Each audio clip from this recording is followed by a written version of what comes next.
Seja convosco. Ele está no meio de nós. Proclamação do Evangelho de Jesus Cristo segundo João. Glória a vós, Senhor.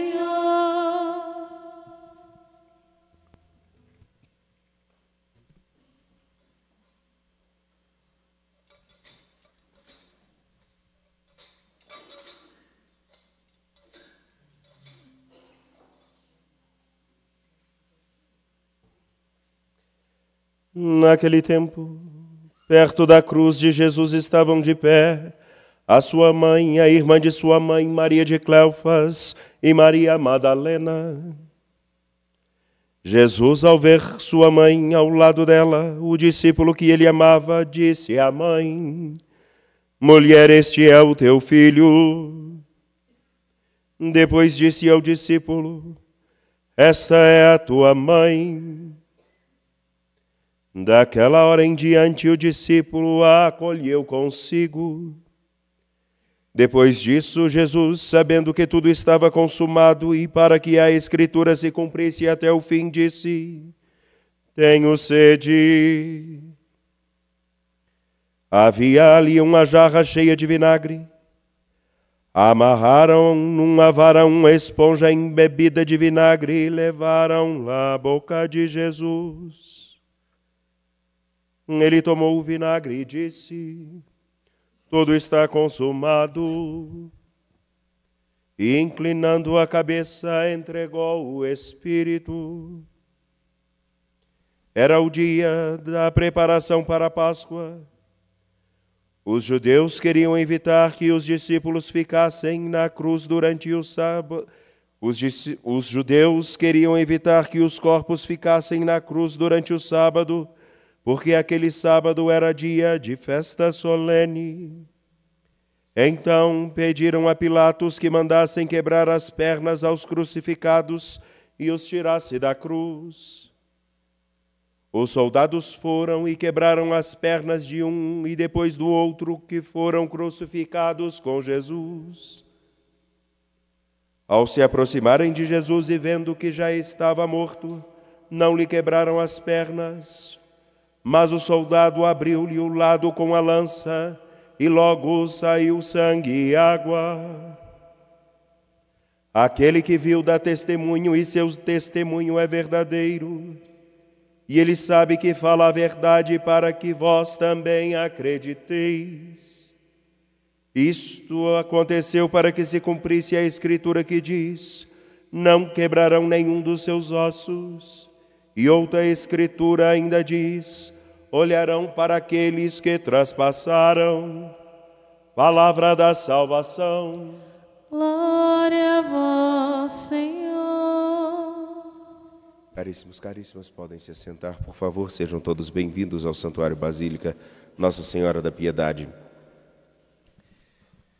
Neste dia em que celebramos mais um momento da nossa caminhada junto à Mãe da Piedade para refletir os vários recomeços que precisamos ter,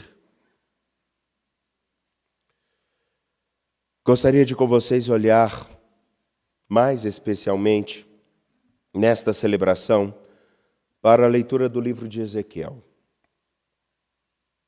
À noite, quando terei a oportunidade de rezar a novena solene, espero que consiga mergulhar com vocês no Evangelho. E veremos uma riqueza de detalhes que não são meras coincidências. Entretanto, Ezequiel, na sua riqueza, apresenta algo bem simples. Ele é levado a voltar-se para a entrada do templo. Do templo, da sua parte subterrânea, saía uma água. Ele olha novamente para o templo e vê que corre uma água do lado direito. Voltado para o templo, ele vê que essa água desce e encontra com outras tantas, mas no seu caminho. Isso é muito simples e rico. Nas margens, junto ao rio que se formava com a água que corre de dentro do templo, em ambos os lados, cresceria toda espécie de árvores frutíferas, portanto, alimento. As folhas dessas árvores não murchariam, os frutos jamais acabariam. E todo mês, novos frutos seriam dados, pois as águas que banhavam as árvores saíam do santuário, e esses frutos seriam alimento e suas folhas seriam remédio da água que sairia do templo. Importante lembrarmos que Ezequiel olha para o seu tempo como um tempo de sequidão. Olha para o seu tempo e para os seus, marcados pela esterilidade. Não só porque não teriam filhos, até poderiam ter com muita facilidade. Mas a esterilidade pior não é aquela de não gerar filhos. A esterilidade pior é aquela que alguém não consegue gerar vida alguma ao redor dele. A esterilidade pior é aquela que a pessoa consegue fazer com que tudo ao seu redor seque, perca sentido. A esterilidade pior é aquela que não só pode não produzir vida, mas aquela que mata.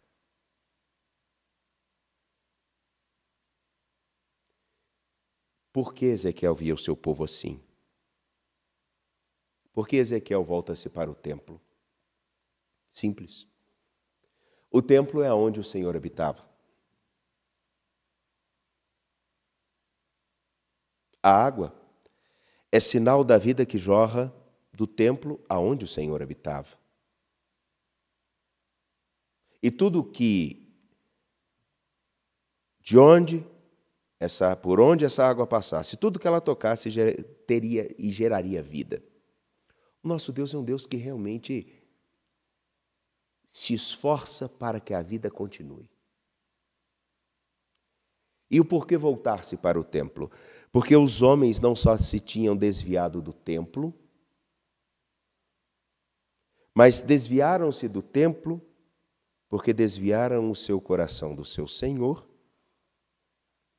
desviaram o seu olhar da fonte de onde poderia realmente vir a vida. E vejam, eram homens que falavam muito sobre Deus, sobre deuses, cada um até com o seu próprio Deus.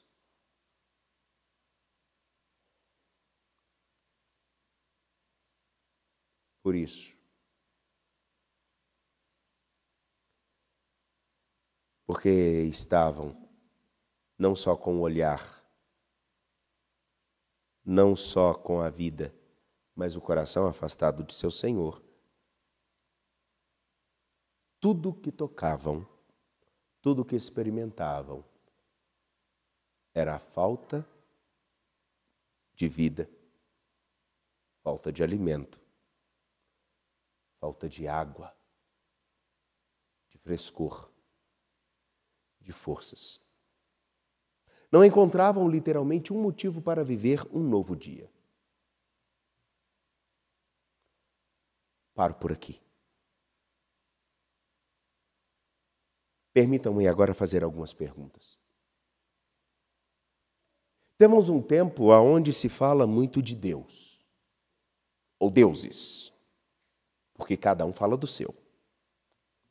No entanto, não é raro escutarmos o meu Deus, mas o seu Deus não significa que seja Deus, porque ele literalmente atende às suas expectativas. E se todos os deuses que existem forem atender às expectativas, eu acho que eu, pelo menos, já teria quebrado a perna pelo menos 10 vezes.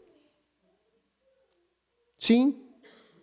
Ou então, nós teríamos pessoas sucumbindo de dor, de sofrimento, pelos castigos que muitos pequenos deuses que habitam dentro de tantas pessoas desejam às outras. Não é verdade?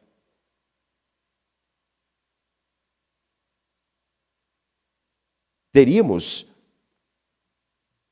justificativas tais como crianças gêmeas podem morrer. Uma delas deve morrer.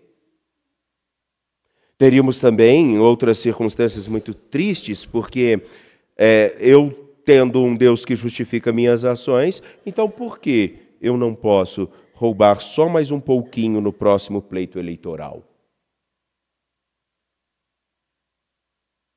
Independente de partido, tá?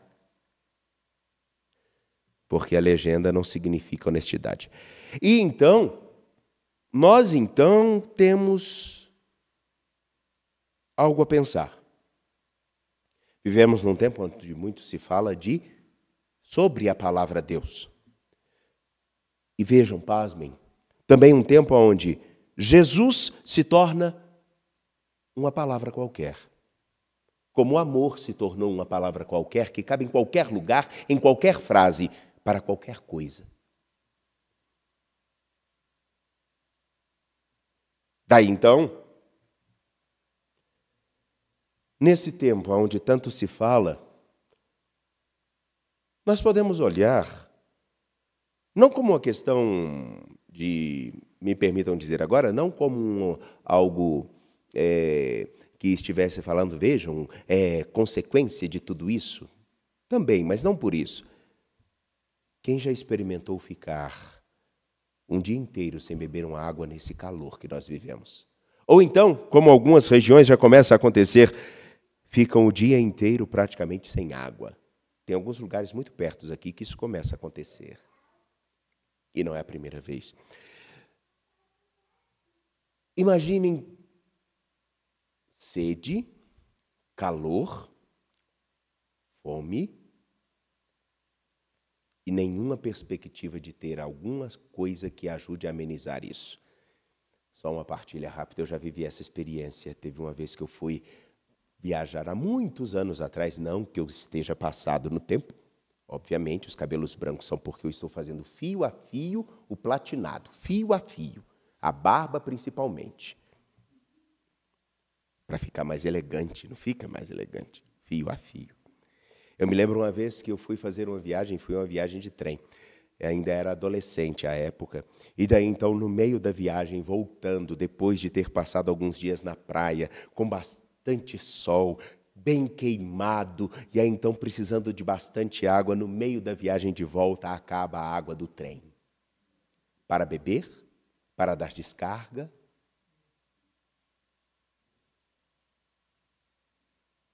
E a sede. Mas um tempo a comida também acaba. Aquele vagão ficou tão pequeno. Aquela poltrona ficou tão insuportavelmente quente. O desejo de chegar a Belo Horizonte era enorme. Entretanto, havia uma longa viagem ainda. Mas todos se lembravam de água, todos se lembravam do momento adequado e feliz que passaram na praia, mas aquele momento era tão incômodo que tudo perdeu sentido. A única coisa que queríamos era água, comida e frescor. Mas tínhamos um horizonte, o belo horizonte. Só para terem uma ideia, eu preciso falar isso. A única parte do meu corpo que não tinha marca de minério era o fundo dos olhos por causa dos óculos. Imaginem essa figura. O que quero dizer com isso? É simples. O tempo presente, nós vivemos uma seca, que não é somente a ausência de água. Nós vivemos uma fome, E não é a falta de alimento, porque nós produzimos alimento para toda a população mundial, inclusive desperdiçamos e muito, principalmente no Brasil. Não vamos longe, no Brasil.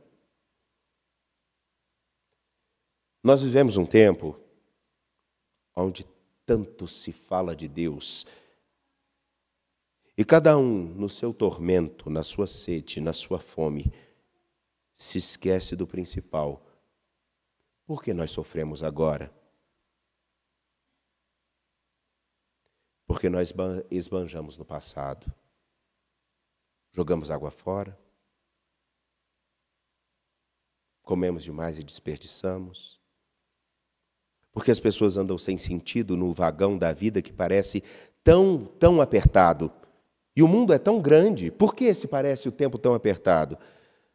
Porque nós não sabemos mais para onde olhar. Nós estamos literalmente sem norte em muitos casos.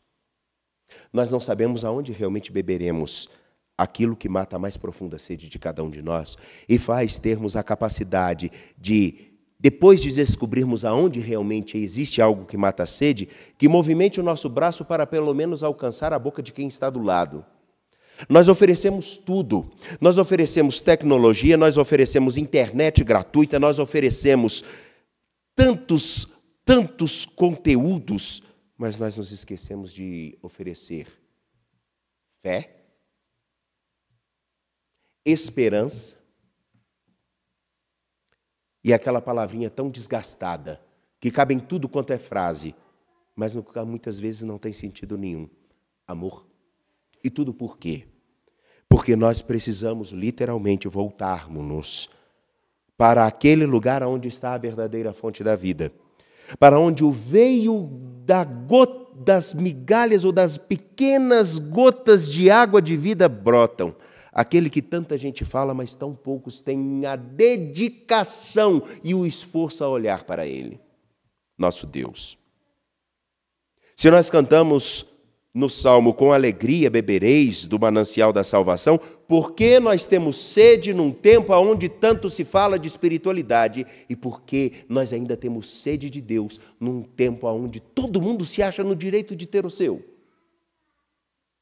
Sabem o porquê? Porque nós procuramos o Deus no qual não podemos confiar, porque Ele é como nós. O Deus feito à nossa imagem e semelhança carrega os nossos defeitos ou não? O Deus que é feito à nossa imagem e semelhança não pode ser a nossa força, porque nós sabemos que somos fracos.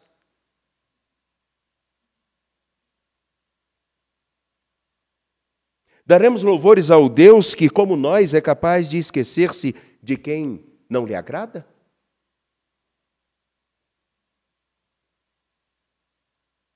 Quais povos iriam proclamar um Deus que carrega as marcas do meu egoísmo, da minha indiferença e dos meus preconceitos?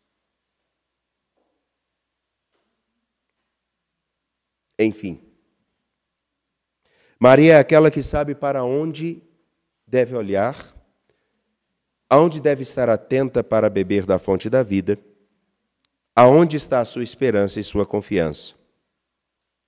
É exemplo para nós.